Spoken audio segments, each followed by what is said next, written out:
Alrighty, we are here for round one of our league run with Blue Black Ire Theft. Not really 100% sure what to call this deck, but that's kind of the name I'm sticking with for now. Rolled a 7.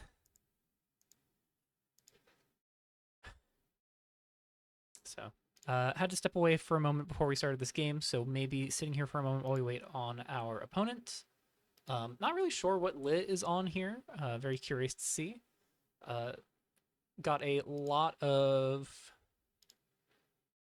games in last season, I know, and was able to put up a couple of successful league runs. And of course, Li then gets the die roll 1, so it's going to take the play. Lilosaur, very good player. Gonna immediately kind of put us to task and see how well we can get this deck running. This is an awkward hand. I'm also going to mulligan. Our opponent has mulligans, so I feel a little safer to do so. Uh, how does this 6 look? I think this 6 looks pretty good. We can just chip a flight back and keep it. So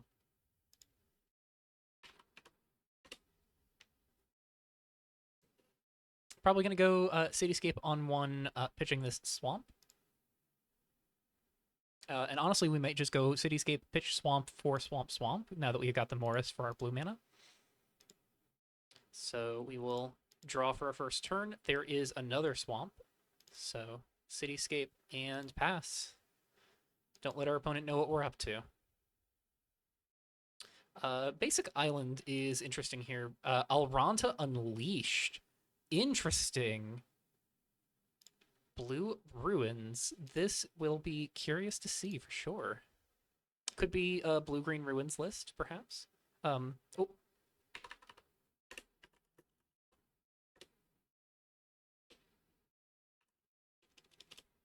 yeah. Opponent's good if good for me to do this on end step. Kind of just like autopiloting through turn, but I do have the Cityscape. I haven't clicked on untapping yet. I'll exile the Swamp. View library. I will get Swamp Island now. I have the third black source in hand, so I don't have to be as high priority on getting the black source to cast the Pro Class Behemoth. So I can be comfortable getting the blue source here. It does give our opponent more information here, but I was going to play an island and hold up Stolen Secrets anyways. So now we untap and draw. We hit a Lurking Vircolacus. Would be nice to know what we're hitting with that. I'm going to just play Flooded Morris. I could go for the Vircolacus, just get it developed, and if our opponent has interaction, then we kind of force them to play it on this rather than on Callisto or Celise. And if our opponent doesn't, then, we develop a Lurking Vircolacus, and then they're going to kind of have to tread carefully because can't play too hard into it. So much blue today. Very interesting to hear. It's a lot of people on blue.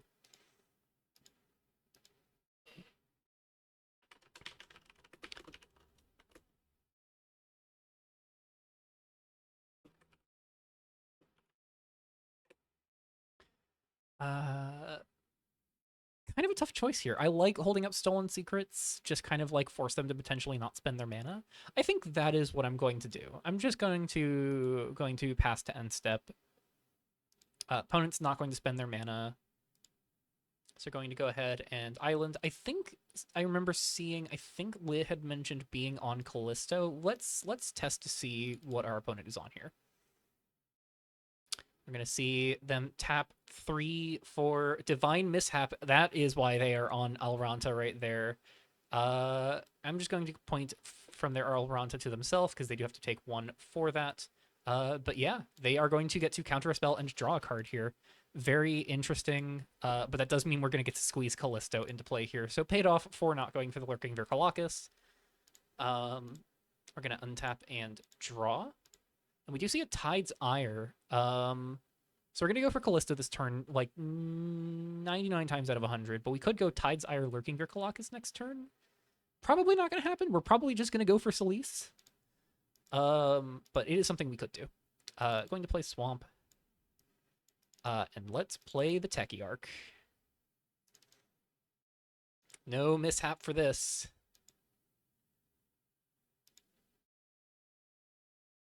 So let's see if our opponent can clear this. Another island, so possibly just mono blue.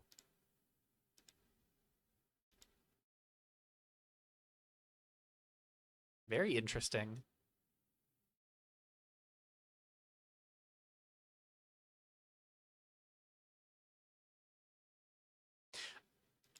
Tapping 2, tapping 3 for their own Callisto. Very, very interesting here. So we are having a Callisto battle here. Almost feeling a little rewarded for not playing too much in the way of removal. Just gotta hope they don't draw into uh one of our protoclass behemoths. Or hope that we're the one who draws it to keep it from going under their Callisto. But yeah, this is going to be the Callisto Wars here. Untap and upkeep. We are going to take a Spatial Rift. Yeah, so just attached to Callisto here. Or actually, hold on. Yeah, our opponent just gives us the Can Be Cast from Exile token. That was about what that is what I was about to do. So just appreciate them. Oh yeah, attached to Callisto. So that's nice to know. So Spatial Rift, we do have colorless sources we could find here. We draw a Tide's Ire. So we could in theory be able to play this Spatial Rift moving forward. As it stands, I could just run out double Tide's Ire here. I could run out Selice. Opponent is not quite at a point of spell charging Elrond Unleashed by any means. I like just getting Selice in play. You know, we pay 4, get Selice in play, uptick so we draw a card. Our opponent has an even number of cards in hand. They could be holding up Spatial Rift, but I think I'm fine with them countering the trigger for Spatial Rift, or the trigger for Selice here. Both because that will put another non-land card in their graveyard for Lurking Virkolakis, but also, you know, us not drawing a card is not the end of the world when our opponent's discarding a card effectively to do so. So let's play that island here, and let's just go for the Syndicate Pariah.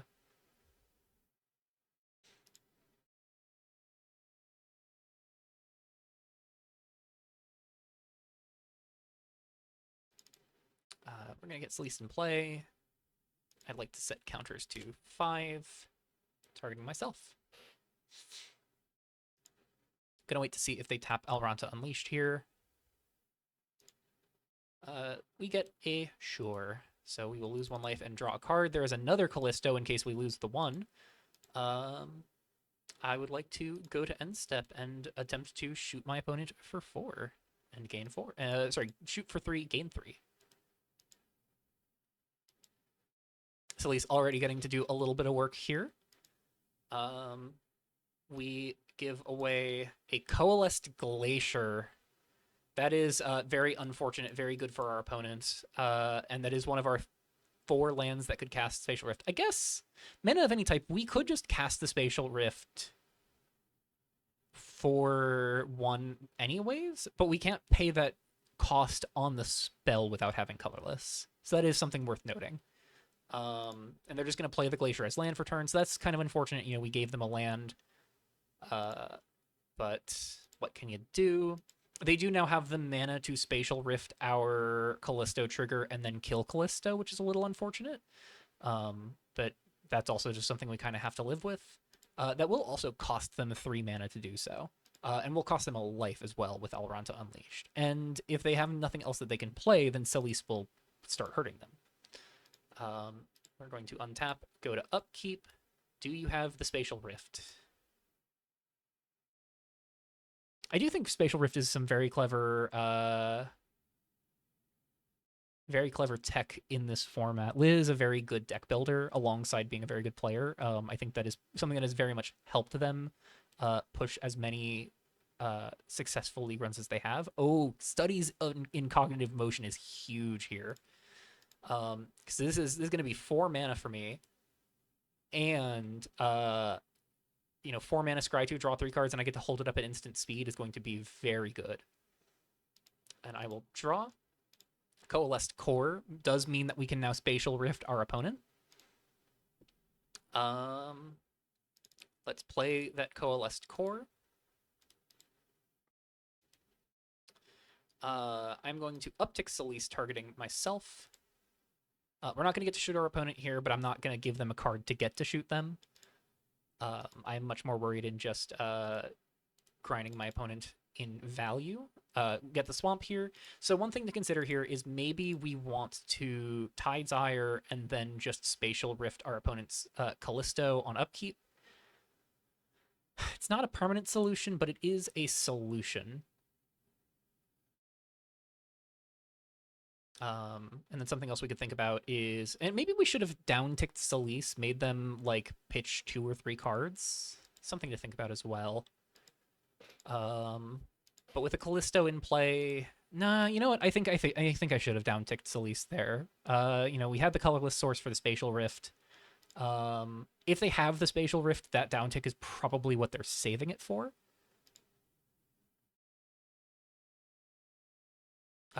Something that is notable as well, Spatial Rift will never be able to counter and destroy Alranta because it is non-land sourced. So because this is always a land, when it deals combat damage, we will not be able to get rid of the Alranta. So I think our best bet is just going to be playing the Spatial Rift on our opponent's upkeep and then trying to just exile their Callisto.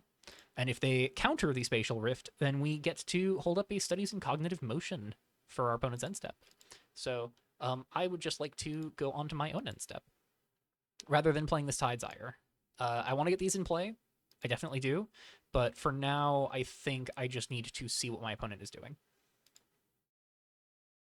5 mana for their own Studies in Cognitive Motion. All right.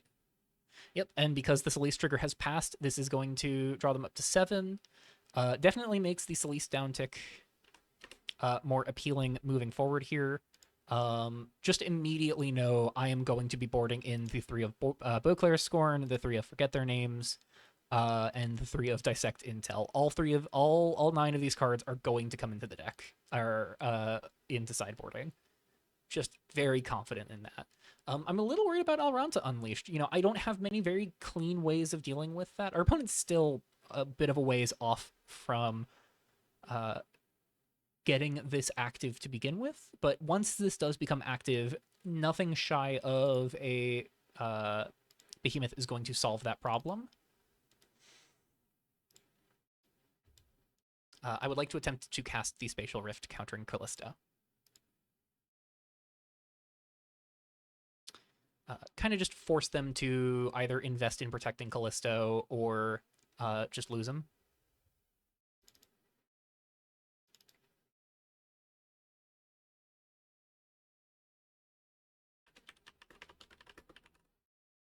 Yep.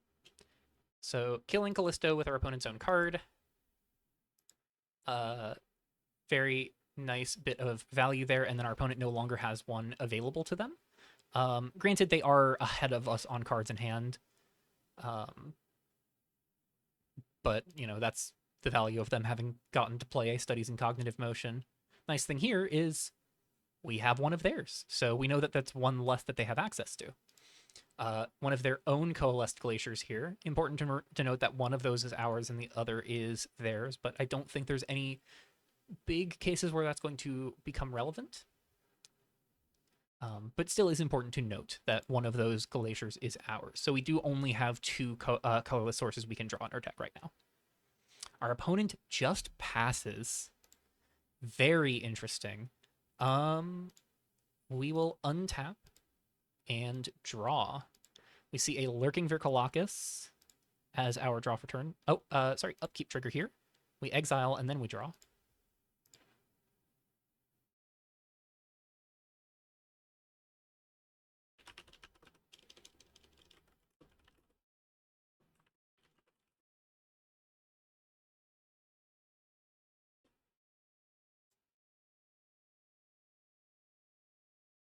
So we have a Callisto trigger. I will undo last draw. And it looks like we are getting Spatial Rifted as well. Yeah, Callisto is exiled.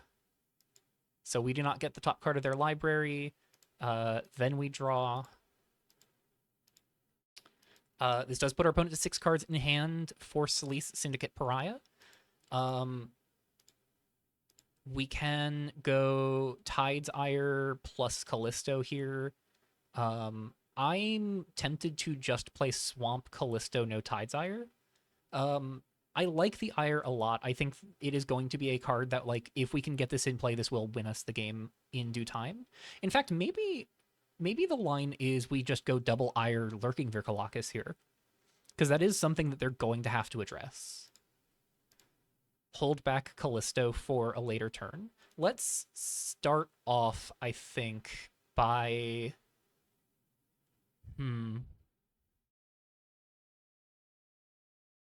I think I'm going to set counters to 2. Have our opponent lose cards in their hand.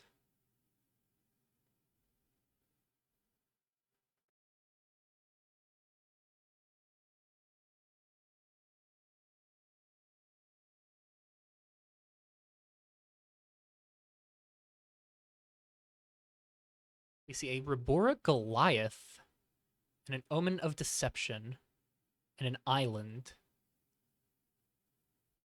So 1 less to cast for each permanent with flash you control on each instant card in your graveyard, and has Ward 2. So that is currently being reduced by 4, so that is a 4-drop.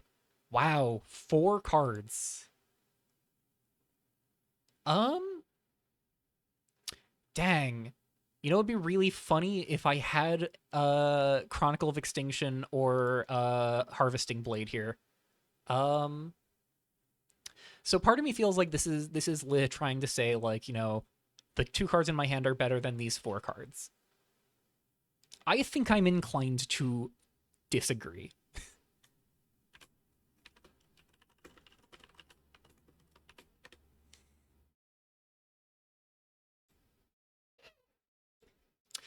Because what's nice here is our opponent could be holding up Divine Mishap. If that counters one of our Tide's Ires, we still get a Tide's Ire in play. If it counters our Lurking Virkolakis, we still get 2 counters on both of our Tide's Ires and then can put up 5 more on them next turn.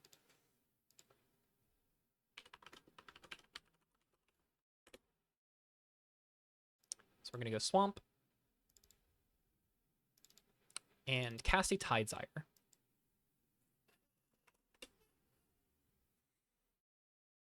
I love getting the ooh from our opponent.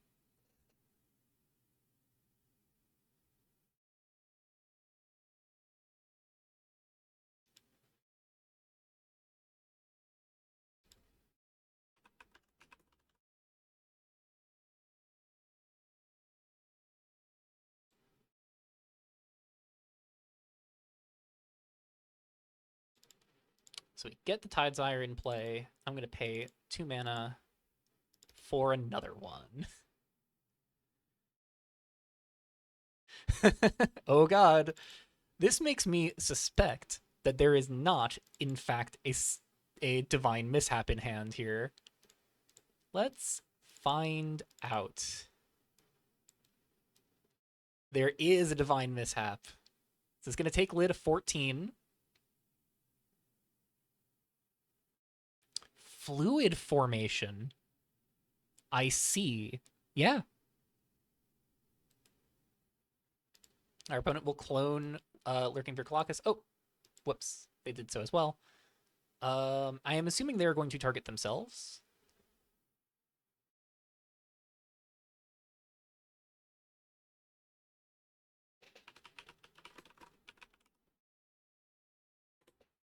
Targeting me? Whoops. That's not going to gain you life.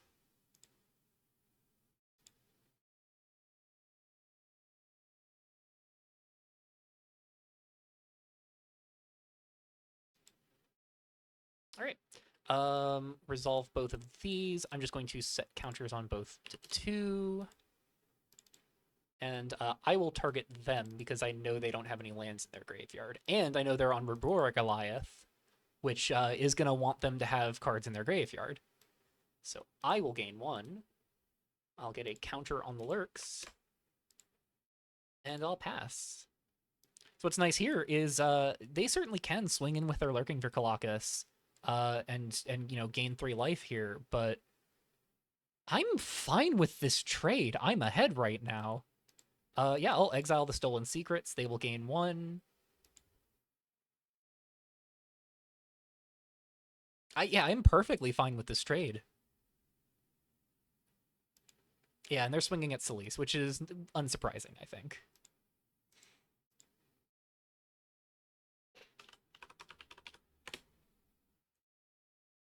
Want to trade? Yeah, definitely do. This will put Lurking Virkolakis in my graveyard. We'll get rid of their token. And they're at 2 cards in hand. They are still 1 mana shy from getting to the 6 other lands needed for Alranta Unleashed. That is a very strong draw.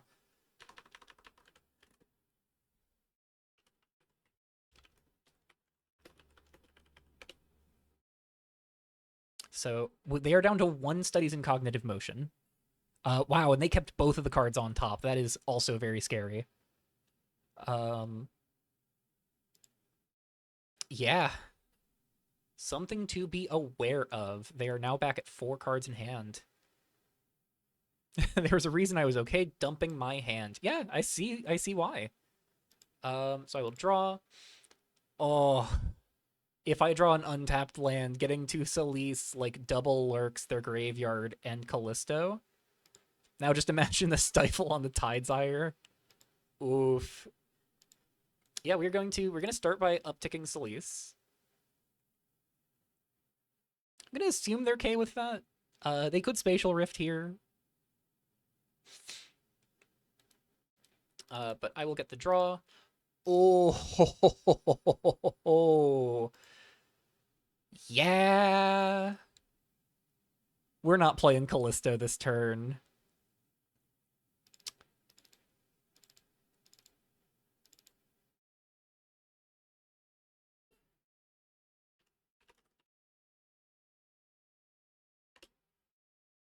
I maybe should have played the Lurking Virkolakis before this. Wow, discarding Alranta Unleashed. Yeah, I suppose that makes sense. You don't really want 2 copies of a legendary permanent in play. And Taste for Malice.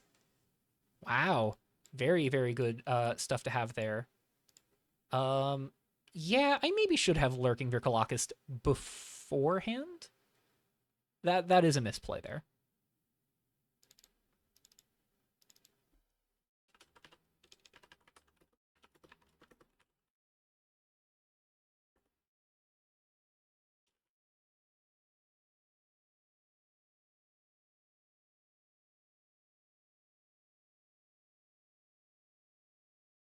As it stands, though, I am going to just eat the Virkolakis that's in my bin.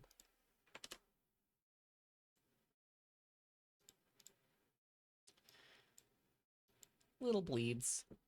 And I will go to end step and drain my opponent for 3. Oh yeah, I also scale my my Tidesires. God, so many moving parts here. So many things I'm just getting used to.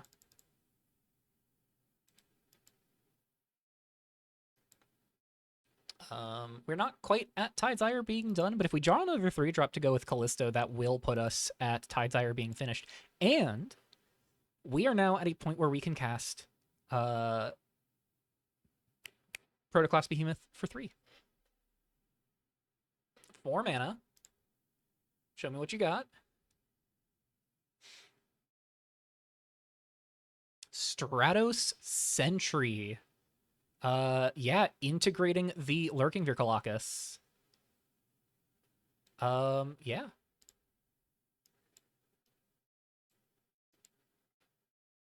And just moving it off the field to clear its stats, but the dragging it over to their board, unfortunately, is doing the bug where it now has no stats. That is going to be a problem. Can I solve that problem? I'll draw. We hit our second Celise. All right, we are down through a third of our deck. Could I please see a lurk? Not a lurks. find my protoclass behemoths here. We're going to add a counter, target ourself.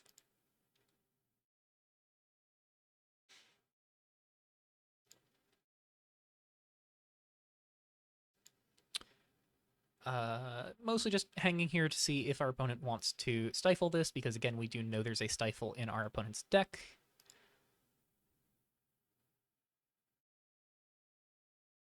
They say you're... We will draw. Unfortunately, whiff on finding the behemoth. Scary thing now is, you know, we could see our opponent holding up an Omen of Deception here. But I think I'm just going to pay blue and use Studies of Cognitive Motion, putting Callisto, Virkolakis, and the other Solis on the bottom. As sketchy as that is in terms of like, you know, shredding things that we know are very relevant against what our opponent has going, I'm interested in doing this in part because I want to save this swamp. I want to guarantee I have a land drop and then focus my scrying and drawing specifically to trying to dig for a behemoth. Because with a guaranteed untapped land, we can play 3 mana behemoth and pay the 2 for Omen of Deception. And then Tide's Ire and Solis will absolutely go the distance. So I would like to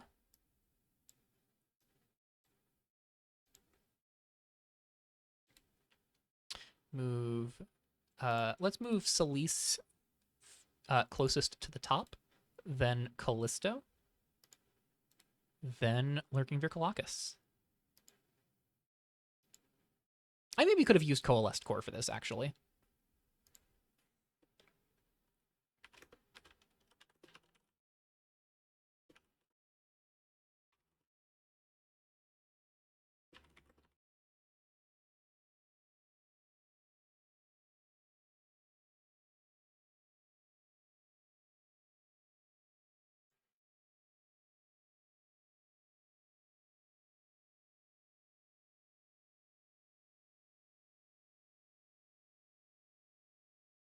So we're going to scry 2. It's going to take a lot for me to want to keep a card on top here. So view top 2. Chronicle of Extinction, Data Weaver. Well, Extinction is going to be one of those things that convinces me to keep it on top. The only downside here is if we keep Extinction and they're holding up Omen of Deception, that is kind of backbreaking. I think as nice as Extinction is for clearing the Stratos Sentry, I need to go deeper.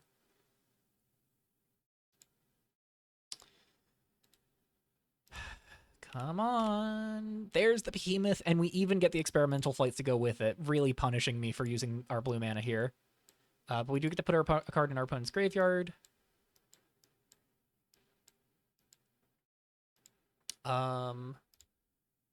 I would like to play Swamp as land for turn. And cast Protoclass Behemoth. It is time, and my opponent gives us the GGs. Behemoth on the stack. Can't quite beat that main board. Yeah, Behemoth really kind of getting to put in some work. And, you know, the Tide's Ires, like, the inevitability of these is really nice. You know, small little misplays that I made there. I missed a few triggers there. Our opponent was very generous with letting us make sure that we got those triggers taken care of. So, talked about this. I want Beauclair's Scorn. I want Dissect Intel. I want Forget Their Names. What can I take out here? Stolen Secrets, I think, feels very nice. I think there's a lot of nice permission I can take from my opponent. I think it's very funny to potentially, you know, get to take one of our opponent's permanents, or take one of our opponent's counterspells and use it on their turn with mana in the late game. I think the Experimental Flights are going to come out. I think these are just a little sketchy for what we're doing here. As nice as the flights are, I think we're going to take the Harvesting Blades out. And I could see running the extra Chronicle of Extinction and just taking 3 Lurking Virkolakis out.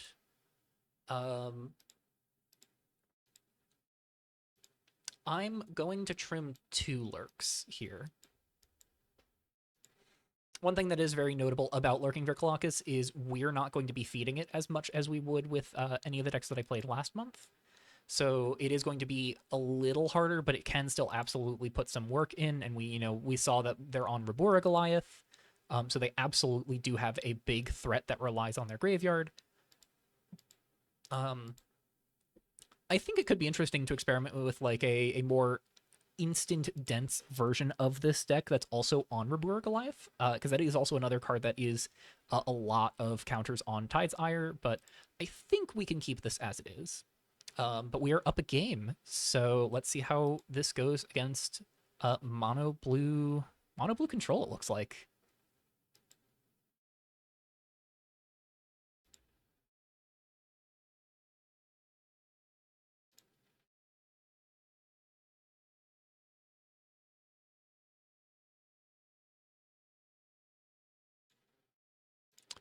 Alrighty, and our opponent has decided to take the play. Pretty reasonable choice considering the matchup. We see 3 lands, Selice, Inner Pupil, Tide's Ire, and forget their names. I want to like this hand. But unfortunately, the lack of a second black source means that this Selice and Inner Pupil are going to rot in our hand, especially if we just like top deck more blue sources, or if we top deck a tapped land, that might be a little awkward. But we could reasonably get to Selice and Inner Pupil. I just want a little more action here, and I don't think forget their names being, a card from our sideboard is as relevant here, in part because one of the reasons I brought this in is I want to be picking apart what our opponent has in their graveyard later on. Sort of like once I've dealt with the threat, I want to make sure I never have to worry about that threat again. So I'm going to mulligan to 6 here. Oof. This hand is very sketchy. This might be a mulligan 5. I could put Inner Pupil on the bottom and then pitch another one to Inner Pupil, and then I've got Dissect Intel potentially using Data Weaver to go steal our opponent's lands and recover from this if we can hit the 3rd land drop. We are on the draw, so it's not beyond the realm of reason to lean on that. So actually, hold on. Before I just snap off the mulligan here, let's consider this. So 22 lands that we could draw.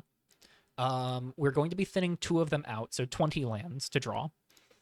22 that we could draw on our first draw step, 20 lands that we could draw second turn onwards. And then we are sitting on Dissect Intel to pick apart what our opponent has, Data Weaver, double Data Weaver. So one of the things that is nice is we can redevelop Cityscape for double black and expect that Data Weaver is likely to steal something in the realm of making blue mana from our opponent. So that is something nice that we can look at. Strangely enough, I think I'm going to keep this.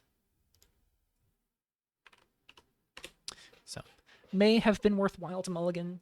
This may be me being up a game talking a bit here. We will see how much that comes to bite us. We are seeing a Coalesced Glacier from our opponent on turn 1. And we will draw the Chronicle of Extinction. We will play the redeveloped Cityscape and pass.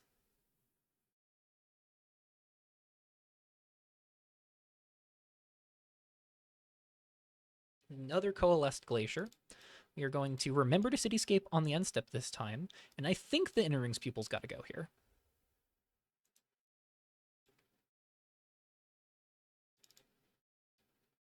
We're just going to get 2 swamps.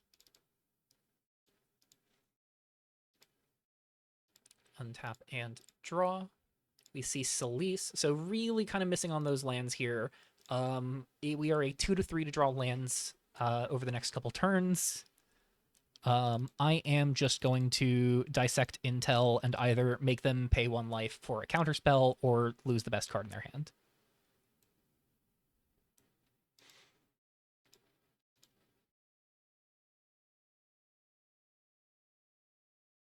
Yep, they're going to pay 1 life for the counterspell.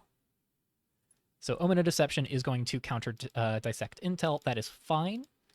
Was something I was very much prepared to do. It's possible that, considering the place where we are here, I would have taken the Omen of Deception anyways. So if anything, that doesn't really tell us our opponent too much about where we are, which is very nice. Seeing them untap, playing Alranta Unleashed. So Divine Mishap is now eligible to draw them a card. We will draw and whiff on the land. Unfortunate 23 land deck here. Not quite 50% chance of drawing lands here, but this is, 3 draw steps in a row where we kind of whiff on the land. This is the risk we took with this 6, though, and we are seeing it punish us. If nothing else, one of the things that we do benefit here is we are not a deck that is under too much fire. Oh, and they have to pay 2 life to sacrifice the Omen of Deception, too, which is nice. We're not under too much fire from our opponent. Our opponent is very much looking to outvalue us over the course of the game. So if we can, only have this one turn of missing a land drop and then drop the Data Weaver the following turn, we can start to pull ourselves back into this game. And we do see them bottom a card from this scry and not just rush to their turn, which means they're considering putting both cards on the bottom as well. So, not the end of the world. This is definitely rough, though. Sometimes I keep greedy hands and suffer for it, We're seeing them pay 2. Oh. I think they were thinking about playing out Callisto there. Oh, yeah, they're going to play Callisto. Oh, wait, hold on. Paying 3 life. Oh, studies in cognitive motion. Very interesting. So if this is our window to try and find the land for Data Weaver. Redeveloped Cityscape will be very unfortunate if we see it. It'll also be very unfortunate if we... I can just go ahead and say K. It'll be very unfortunate if our opponent has like a way of removing Data Weaver. We know that they do have that in their deck. Taste of Malice, I believe, is the card. Taste for Malice.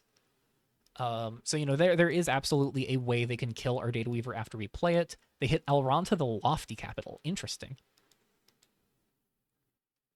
Yeah, I guess just more colorless lands to get their Divine Mishap online. That makes sense. We'll untap our untapped lands, and we do hit the blue source. We do hit the 3rd land here. Now we have to make a choice. Do we want the Data Weaver or do we want the Callisto? If we Data Weaver and they're holding up the stifle effect, we will kind of feel the pain of them getting that. I want to go Callisto here because I want them to not be able to spend this colorless mana. Just because it's Spatial Rift, yeah. I don't want them to be able to spend mana on a Spatial Rift to stop us from getting any value off of Data Weaver. And I want them to have to look at doing something about Callisto over their next turn. Because Callisto is absolutely the kind of card that will force them to have to take action.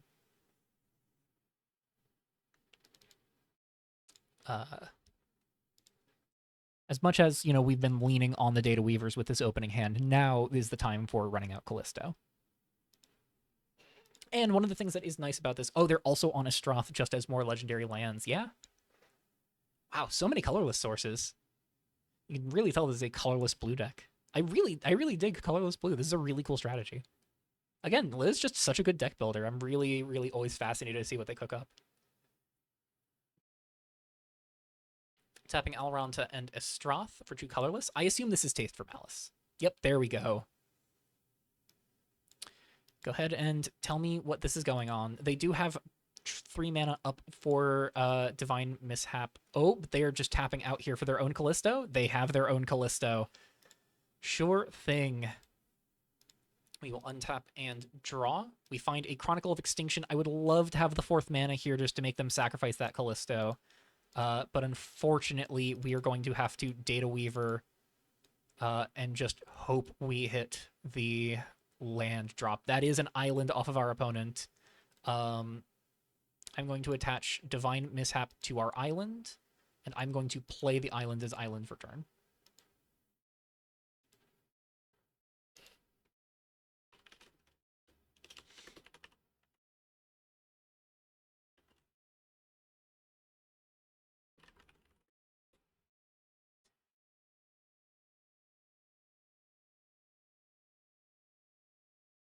Alrighty.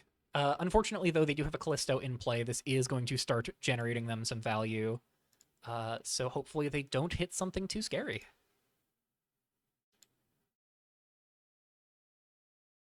Oh, they did the same thing I did.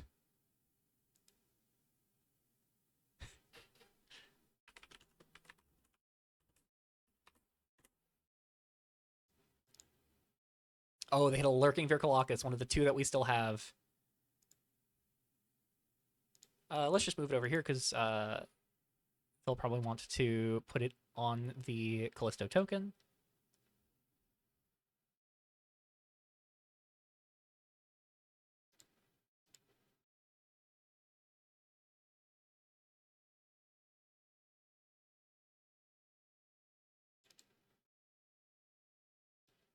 So Rabura Goliath is currently being reduced by 3. They're tapping 3. They're tapping 4. For a Stratos Sentry that's going to integrate our Data Weaver. Yeah. Oof. Stratos Sentry, very good card. Something I did look at, and maybe I should have looked at a little more carefully. Maybe if we just sort of squeeze more colorless sources into the deck, that's something we'll get some benefit out of. They're going to integrate the creature onto Stratos Sentry, and then pay 2 or pay 1 for the Lurking Virculacus. Yeah. Let's see who they target here. They're targeting themselves. That is actually fine by me. They're doing this to guarantee the counter for Lurking Virculacus. But what this does for me is it means I get to Chronicle of Extinction 2 for 1 them, kill the Lurking Virculacus, and kill the Stratos Sentry. I won't get the Data Weaver back. I won't be able to play this Divine Mishap at the moment, but with the 1 colorless up, I'm not too worried about that. We'll untap and draw. We do find a redeveloped Cityscape. So something I do have to consider here is, our opponent has 2 cards in hand. They have 7 damage on board, about to be 8. I could Chronicle of Extinction, make them discard 2 cards and exile the cards in their graveyard. Take them out of action and just kind of put them on the back foot of really needing to figure out what they're doing. Notably, that also puts me at a 6 cost reduction for Protoclast Behemoth. If we go for that line, we have Divine Mishap as a card that we've exiled. We have 5 other cards in exile. So Protoclast Behemoth costs 6 mana. Redevelop Cityscape gets us that 5th and 6th mana to cast. Oh yeah, they didn't exile from Lurk. So actually, this is already reduced by 1.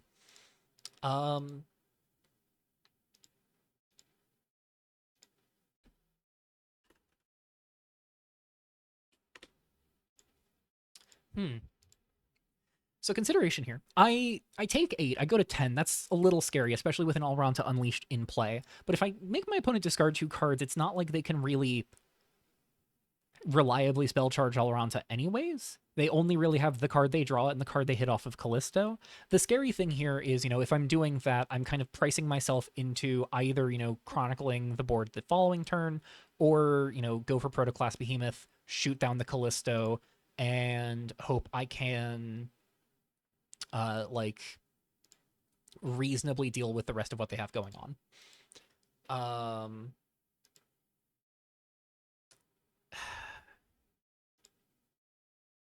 I think this is a line I need to take. I think I'm going to play the redeveloped Cityscape and plan on pitching Celise, because I think Data Weaver is going to get me back into this game. I think Celise is not going to really get to be able to hit the board.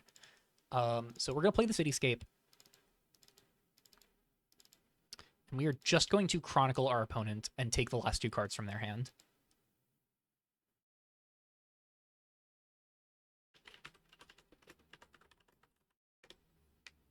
No fear for the 8 power, soon to be 8 power on board. And the other thing that's nice here is Lurking Virculacus isn't going to be reliably 8 power. So we see them discard Fluid Formation. Oh wow, 2 Fluid Formations, yeah. And we will pass. So Fluid Formation would have only been able to copy one of our own spells. Yeah, that would have been pretty brutal if we'd gone for Chronicle of Extinction or Protoclast Behemoth in the future, because they could get their own Behemoth. They're going to take a Lurking Virculacus. Very funny.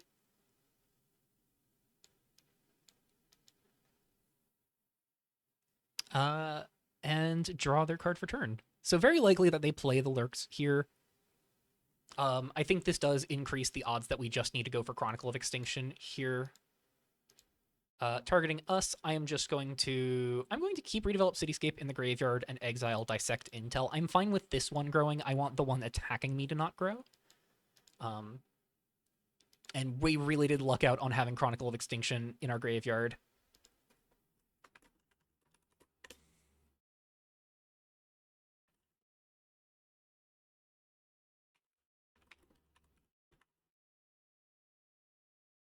So we're taking 7 here.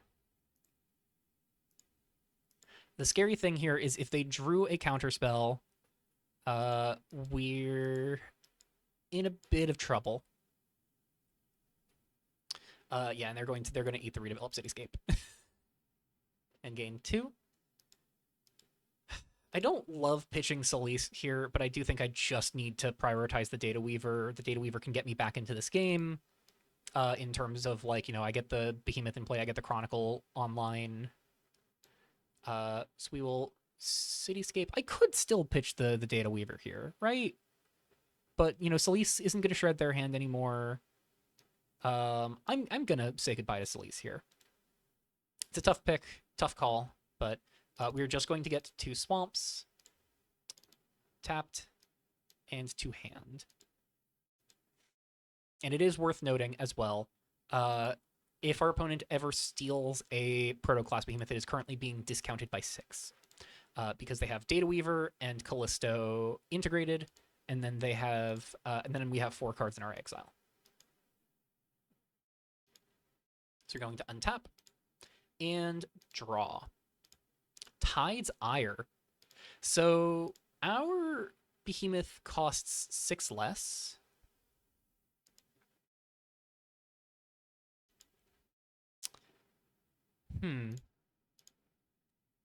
So Behemoth costs 6 less. We have... Oh, yes, and Cityscape just got put in our graveyard from activating it on that turn. So we have a little bit more insulation against Lurking Vircolacus. As it stands, they have 1, 2, 3, 4, 5, 6, 7, 8, 9, 10. So if they counter the Chronicle of Extinction, we go down to 1. This costs 6 less, so we can exactly cast Protoclass Behemoth with Divine Mishap and 5 other cards in their exile. So we play that swamp. I think we just need to go for the Chronicle here. I think we need to preserve our life total. 1 more turn of Callisto is scary, but it's not the end of the world.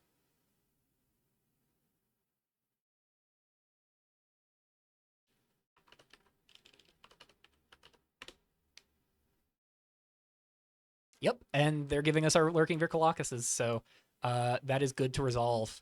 And our Data Weaver will go to exile, no longer integrated, and that is a significant amount of pressure taken off of us. And we're going to go ahead here and play out a Tide's Ire. So if they have the Omen here, they can Omen this. But the nice thing about that line is we play around the Omen on Chronicle. We just have to hope we blank their next draw off of Callisto.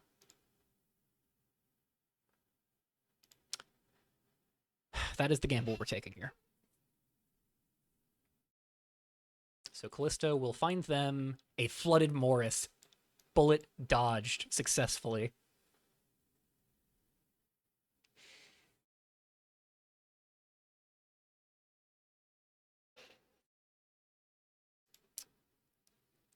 Oh, wow. Are we about to come back into this from a 1-lander opening hand with a land drop missed? I think we are about to come back into this. We're seeing them pay 2 mana.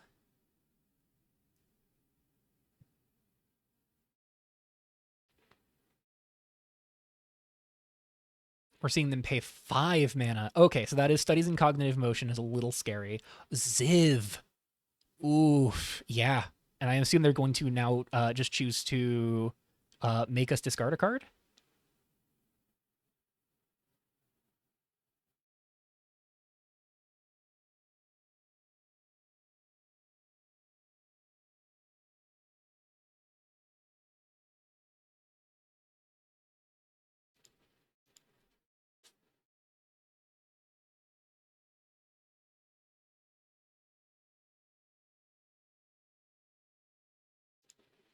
If they integrate one of our lands, that is going to be backbreaking for us. Unless they integrate their own island. Okay, they're hitting Tide's Ire. Don't attach. We're just going to give it to them. Choose where it's going. They get to choose where it's going. They're just going to put it on the Istroth. That makes sense. So Tide's Ire, unfortunately, won't be able to guarantee us an 8/8 in play if the Behemoth gets countered. But, you know, we do see them down to 2 mana again. We will untap and draw. Dissect Intel. Oh, it's so tempting to just go for Dissect Intel and see if we can't, like, gamble away what they have in hand. But, you know, Protoclast Behemoth is going to cost 6 mana. We can't follow up even if we exile a card from their hand. And the Data Weaver is also, you know, only going to discount by 2. So neither of our plays in hand is going to enable us to Protoclast Behemoth as well. So we kind of have to choose. Are we going to go Dissect Intel into Data Weaver and just yield the Protoclast Behemoth to Ziv? I don't think so. I don't love that line. I don't love them getting to make us discard the Protoclast Behemoth. Like, the Ziv is already going to shred us just by integrating the Chronicle of Extinctions from our graveyard. I forget if I boarded in the extra copy. I think I did not, and I'm kind of wishing I had, knowing now that they have Ziv in their deck, which should have been an assumption I came to. You know, they have so many colorless lands here. They showed that they're very reliant on colorless mana. Ziv was a reasonable conclusion that I should have drawn. I think as it stands, I just need to put Protoclast Behemoth in play and hope that this card in their hand is not Omen of Deception. Because if it's Omen of Deception, we lose. We played around it last turn. We kind of just have to play into it this turn.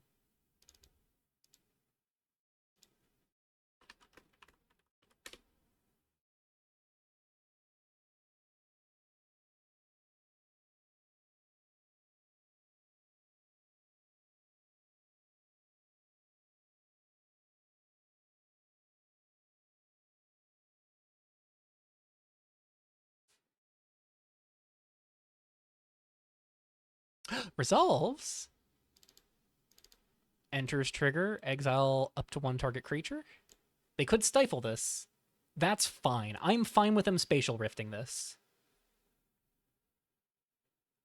We still get Protoclast Behemoth in play. And we can pass. If they +1 Ziv to try and, like, swing with Ziv and Callisto, we just block the Callisto and let Ziv hit us for 5. It's not great, but it beats oh my god, another Flooded Morris. As much as I hate losing lands here, you know, I am very thrilled to not be giving them real cards to play with. We see them draw. Nice thing that's really unfortunate there is because they countered the Spatial Rift, they are not going to have an easy way of dealing with this Protoclast Behemoth. You know, Ziv downtick would have been an option if they had it in play. They're just going to make us discard a card and then integrate 2 cards from our graveyard. Easy choice of discarding Dissect Intel here. And then I assume I'm going to see my opponent type in integrate the Chronicles.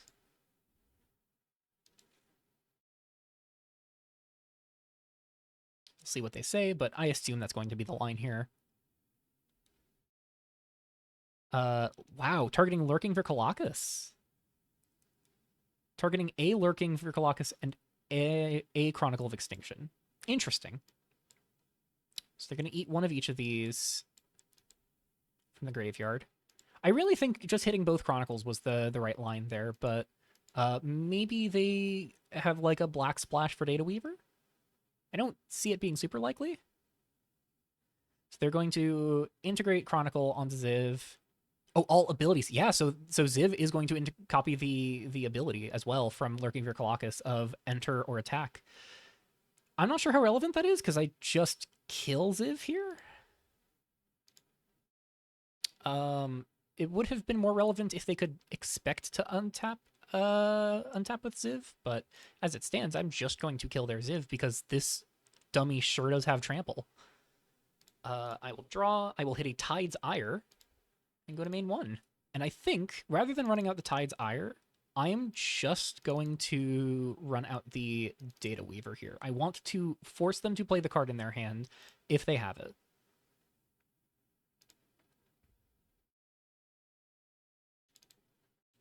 Target you.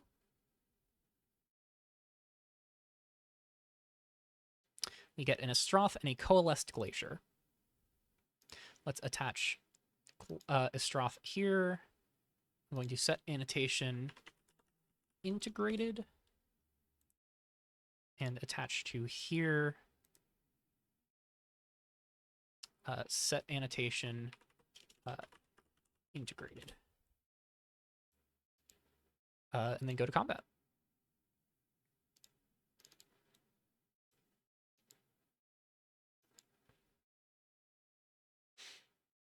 So these are now permanently in our exile.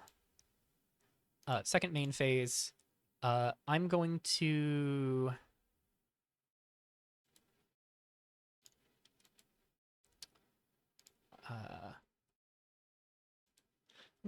unattach this Estroth and play it as land for turn, because we have this Divine Mishap integrated by our other Data Weaver here, and so if they have something that we have to be worried about, we can now Divine Mishap it and draw the card like our opponent's deck is trying to do, which is pretty nice. They do get 2 Callisto here. They will hit a Dissect Intel, which will let them take this Tide's Ire, but I'm not too worried about that. I think not the worst thing in the world. Right now we've got Divine Mishap up in case they have anything too scary here. Dissect Intel. Yep, sure thing. Here is Tide's Ire.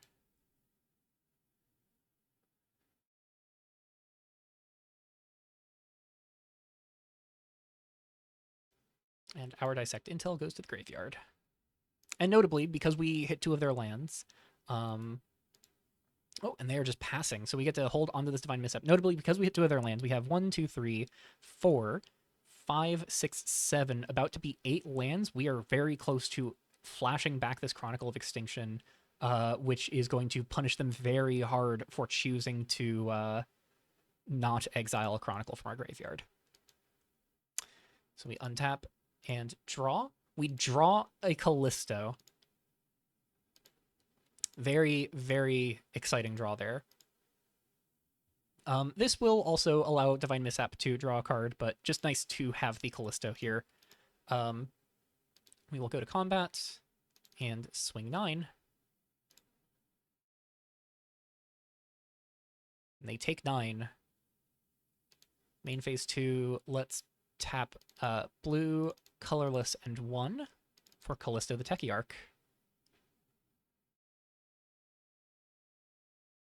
And they say, yeah, we get our own Callisto in play. This may be curtains for our opponent. Upkeep, they're going to steal... Oh, no! Protoclast Behemoth, and this is absolutely just going to be 3 mana.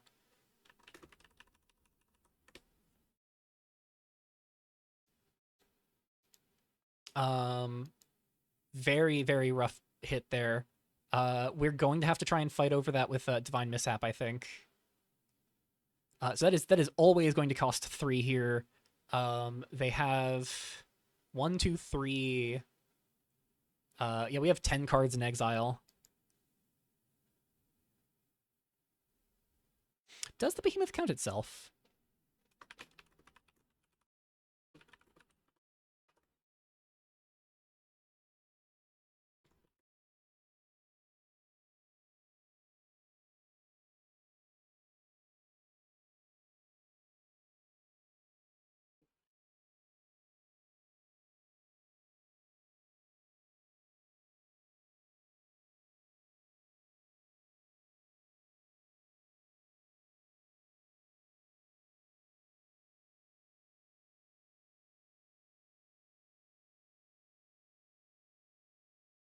We're seeing them pay for Protoclast Behemoth.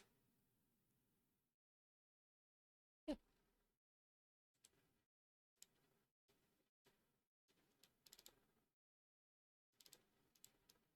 Yeah, they have the counterspell. Beauclair's Scorn.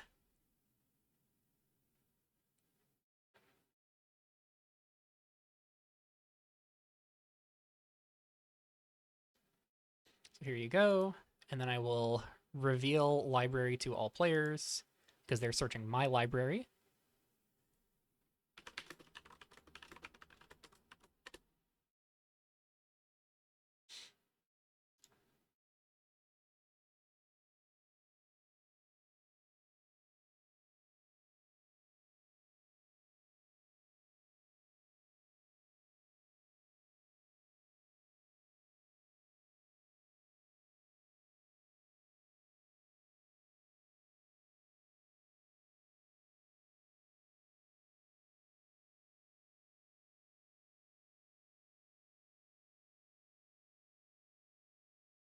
Yeah, so Protoclast is going to enter here. I assume they're going to hit Callisto.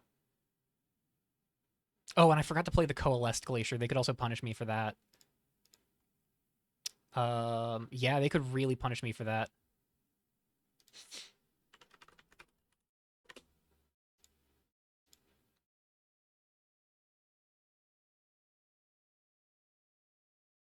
Because if I played the Coalesced Glacier, I'm at an out to untap at an out to draw a untapped land for Chronicle.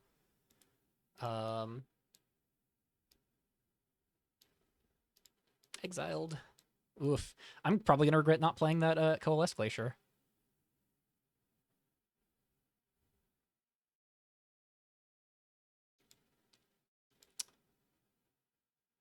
Yeah, and that's also gonna let Elranta animate.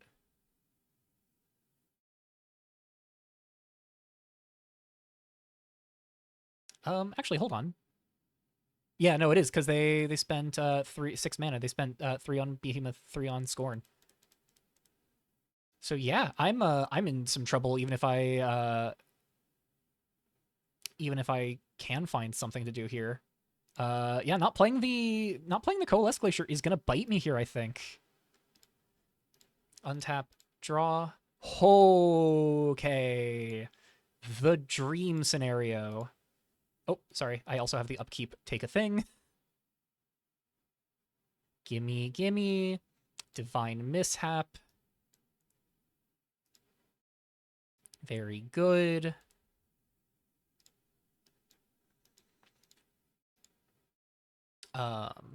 So I'm gonna keep this integrated for now. So it is.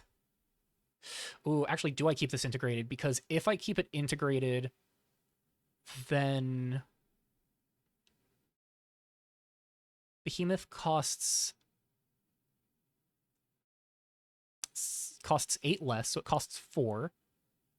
But then I target the Protoclast Behemoth and have to pay the ward cost. I think I just exiled Callisto here because Data Weaver is going to allow me to hit that land drop, and that's going to be really important. I think as nice as discounting Divine Mishap goes, I need to just be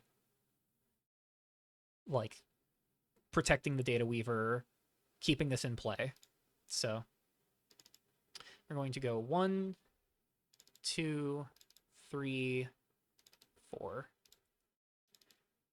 Drew the Protoclast Behemoth.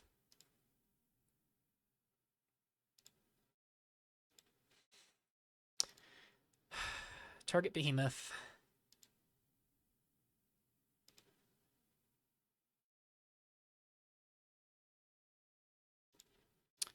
Exile Callisto. Because I need to play this Coalesced Glacier as land for turn to have the outs of drawing Chronicle Extinction. This is exiled.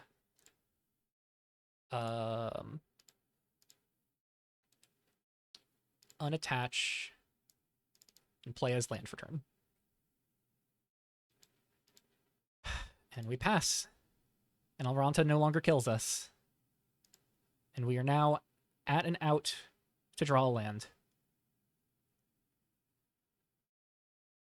Any land draw does not win us the game because our opponent could have counterspell, counter magic up. Our opponent has 1, 2, 3, 4, 5, 6, 7, 8 with Elranta Unleashed. They could play Ziv, use the blue from Elranta Unleashed, use the colorless from Elranta Unleashed to help pay for a Divine Mishap, countering Divine Mishap. Or they could not have to use the Elranta and then have Beauclair Scorn. The thing that's very important here is if they are able to eat Callisto. I think Callisto is fine because they have to block with Callisto next turn. Because Elranta is going to stop being a creature at the end of turn.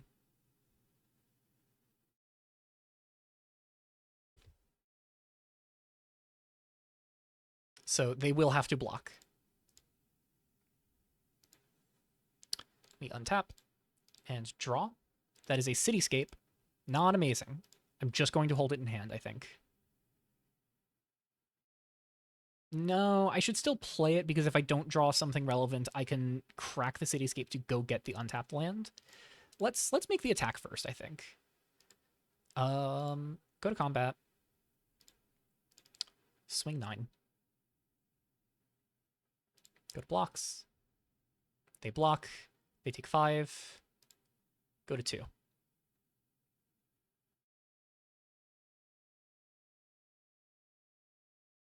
Uh,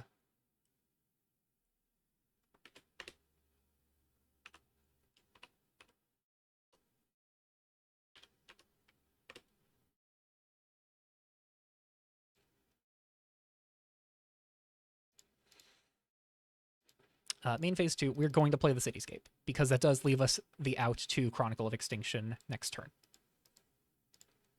And then we'll pass. I don't love going down card in hand. We're sort of revealing that there's no cards in hand here, but I think it's important to get this in play so we can guarantee Chronicle of Extinction next turn no matter what we draw. This has been very, very close.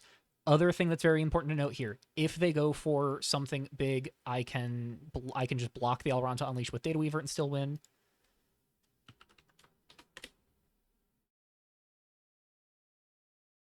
Oh my goodness, we got there on a 2-0 with a really rough Mulda 6.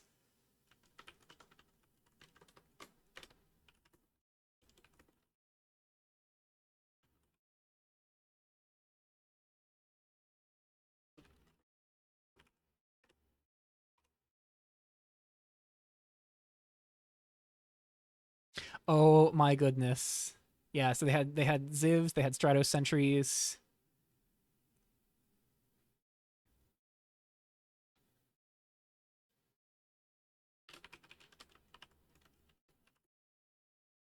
Yeah. So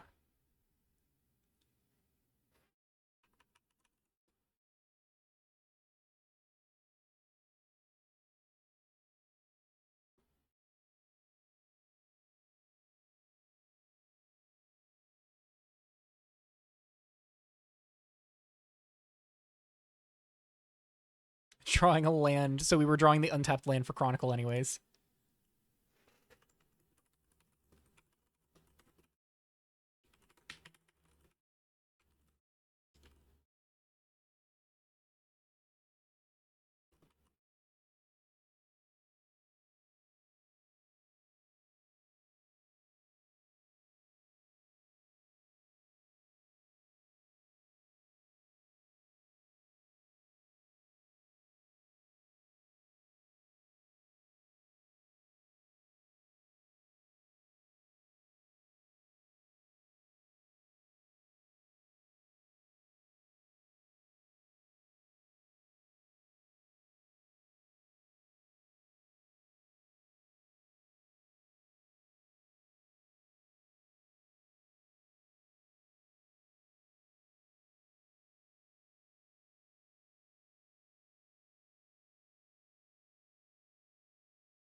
That was some really, really tense Magic the Gathering right there. And that was a phenomenal 2-0. Just like, a lot of little misplays, a lot of little things I could have done better. But um so good in so many ways. Yeah, I kind of figured they went for Ziv getting the lifelink was the priority there.